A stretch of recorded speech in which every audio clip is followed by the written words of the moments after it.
Ang susunod pong balita tungkol sa sports ay hindi po tungkol sa boxing kundi basketball. Sinisiguro po ng pamanuan ng National Collegiate Athletic Association o NCAA na papatawan nila ng parusa yung mga player o manlalaro na nakipagrambulan. Mga manlalaro po ng Mapua Cardinals at Emilio Aguinaldo College Generals. Kahapon po nangyari yan dun sa kanilang game. Maaaring suspindihin ng isang laro ang mga manlalarong nakigulo. Makitutok tayo kay Chino Trinidad.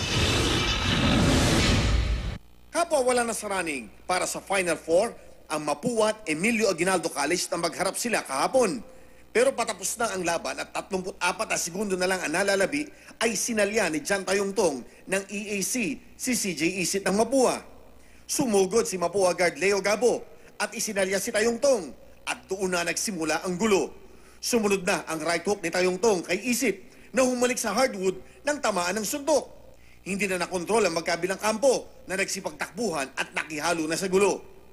Dahil sa insidente, nag-emergency meeting ang NCAA Management Committee upang pakinggan ang recommendation ni NCAA Commissioner Bay Cristobal sa mga ipapataw na parusa sa mga may sala sa kaguluhang nag-iwan na naman ng isang black eye sa pinakamatandang collegiate league sa bansa.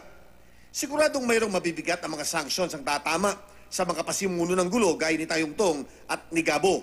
Malaki din ang dapat maging pananagutan ng referee na si Rodolfo Kawili. Kung susundin ang house rules ng NCAA, ang lahat ng umalis sa vicinity ng kanilang team benches ay papatawan ng automatic one-game suspension. Nasakit ng ulo ng NCAA Mancom sapagkat mangangahulugang mafu-forfeit ang susunod na laro ng Mapua at ng EYAC. We will know as soon as we finish our deliberation yung mga sanctions on individual players.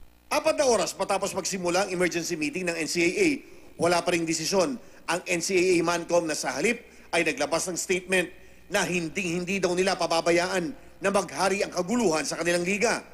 Ayon din sa NCAA statement, ang mga paaralan ng EYAC at Mapua ay gagawa ng karapatang parusa sa kanilang mga nagkasala mga manlalaro. Chino Trinidad Nakatutok, 24 oras.